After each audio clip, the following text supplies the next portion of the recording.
Oi, pessoal, tudo bem com vocês? Hoje, na nossa aula de História do Brasil, a gente vai dar continuidade ao nosso conteúdo. A gente vai falar hoje sobre a regência de Dom Pedro e a independência do Brasil. Lembrando-se sempre que, caso você tenha perdido alguma aula, as nossas aulas estão em sequência aqui na playlist História do Brasil. E assistam, é de extrema importância que vocês entendam todos esses conteúdos, né? E é isso. Beleza? Vamos começar a nossa aula. Bom, a gente vai fazer um contexto histórico como em todas as nossas aulas. Lembrando que em 1808 a família real chega ao Brasil. Eles vão vir ao Brasil porque Napoleão estava fazendo as guerras napoleônicas na Europa. E já tinha várias ameaças que Napoleão iria invadir Portugal. E antes que isso acontecesse, a família real decide vir para o Brasil, vir para a colônia, para ficar mais seguro. Quando eles vêm para o Brasil, eles primeiro passam por Salvador, eles vão parar em Salvador e logo eles chegam no Rio de Janeiro. A partir do momento que o príncipe regente Dom João chega ao Brasil, ele vai iniciar o período joanino.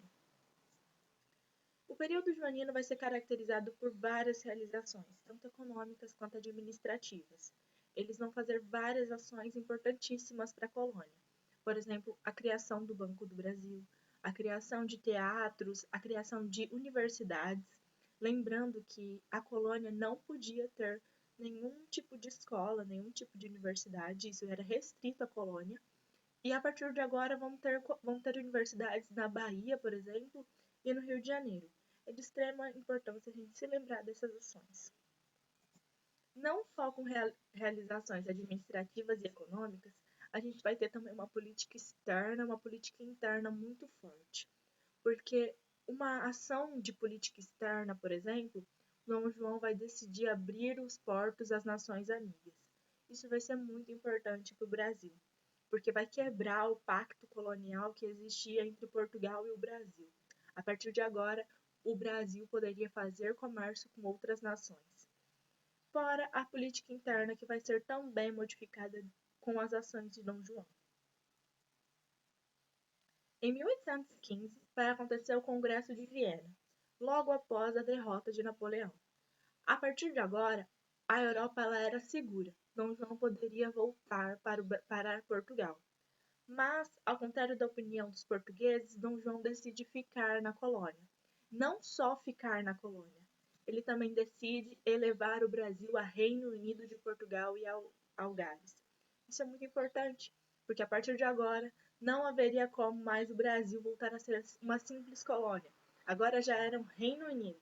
Isso é muito legal da gente analisar. Não só isso, em 1820, depois de alguns anos no Brasil, Dom João ainda, né?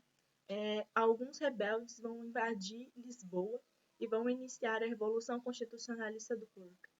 Essas pessoas, elas pediam, né, o regresso de Dom João e também pediam que esses acordos econômicos que tinham feito no Brasil fossem revogados, não acontecessem mais, e todas as províncias deveriam responder somente a Lisboa.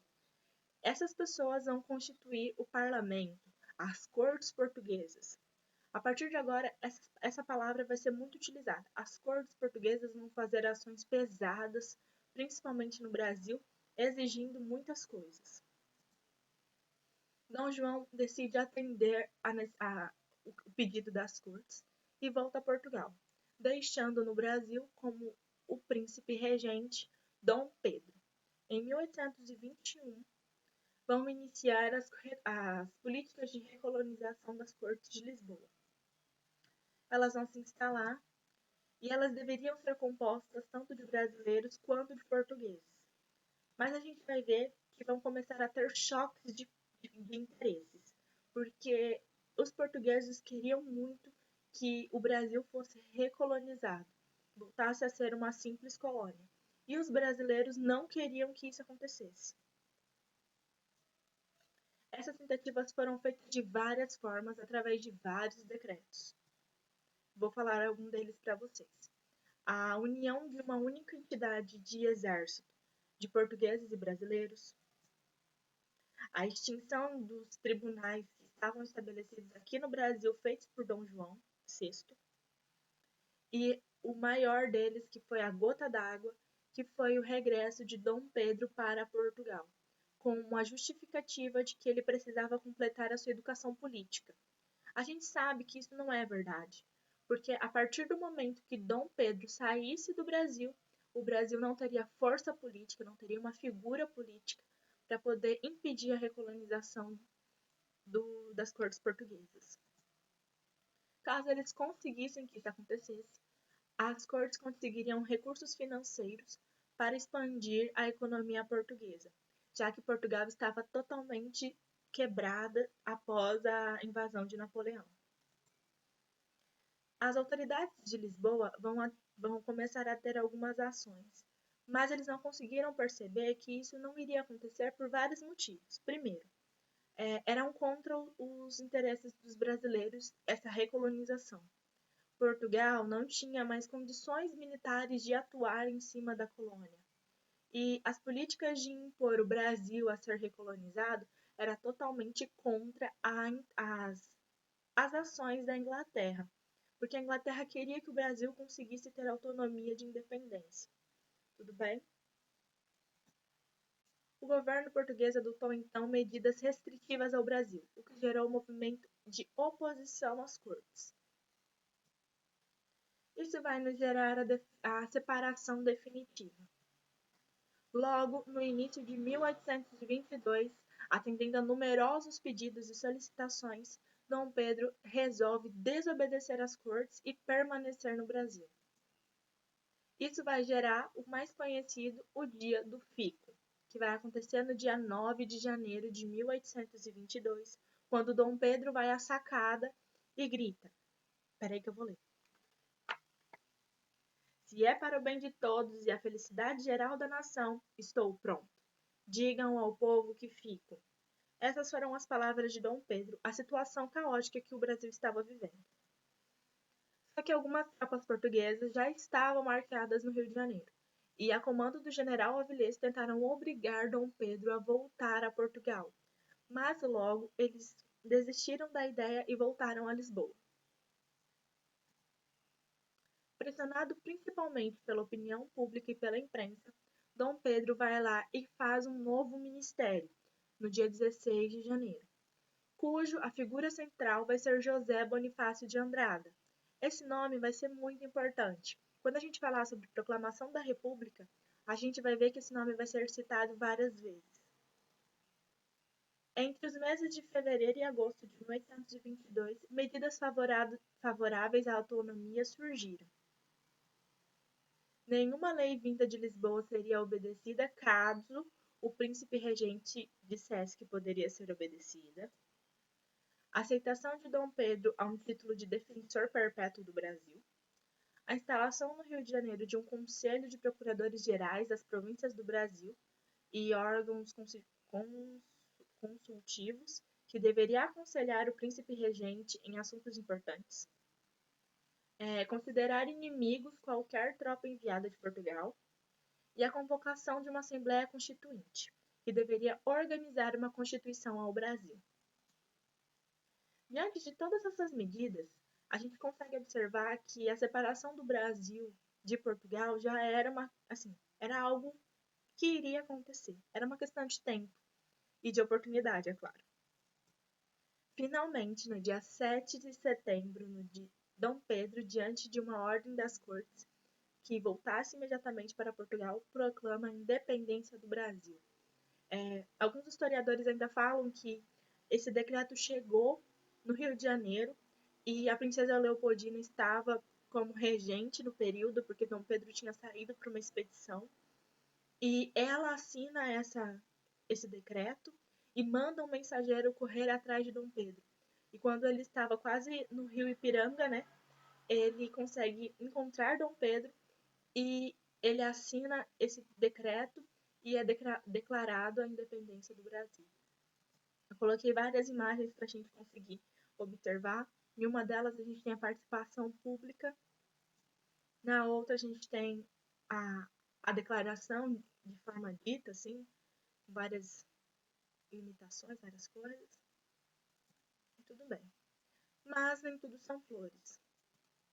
Após a apresentação dos fatos anteriores, fica-se claro que a classe dominante agrária e a alta burocracia civil e militar e o próprio Dom Pedro estavam todos convencidos da necessidade de proclamar a independência do Brasil.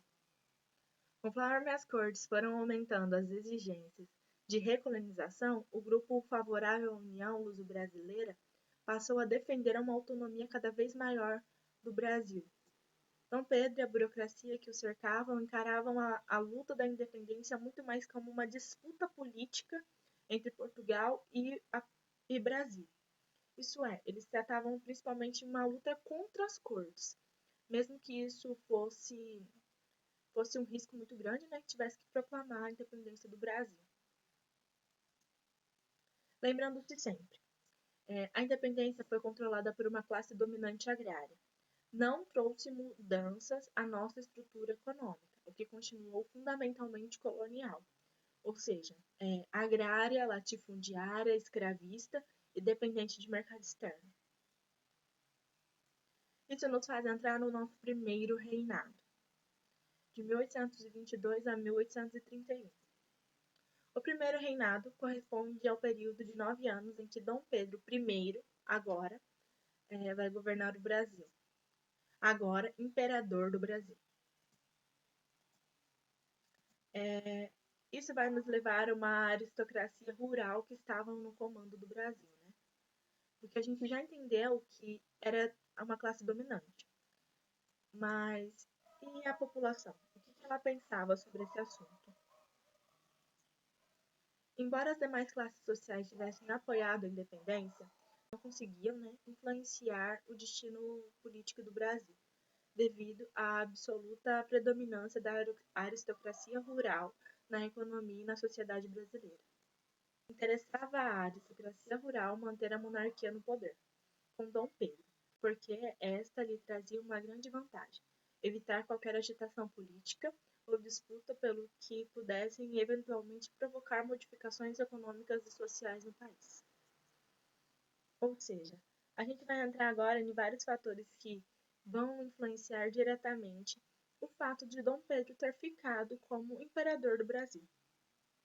Primeira coisa que a gente vai ter uma crise econômica. Por quê? Na época da independência, o Brasil passava por um problema muito sério, que era as dificuldades econômicas, causadas pela má situação dos produtos no mercado internacional. Não só por isso. Quando Dom João retorna a Portugal, ele leva consigo todo o dinheiro que estava no Brasil. Isso vai dar grandes problemas financeiros ao Brasil por muito tempo. E cada vez mais esses problemas vão sendo agravados por conta da situação dos produtos no mercado internacional.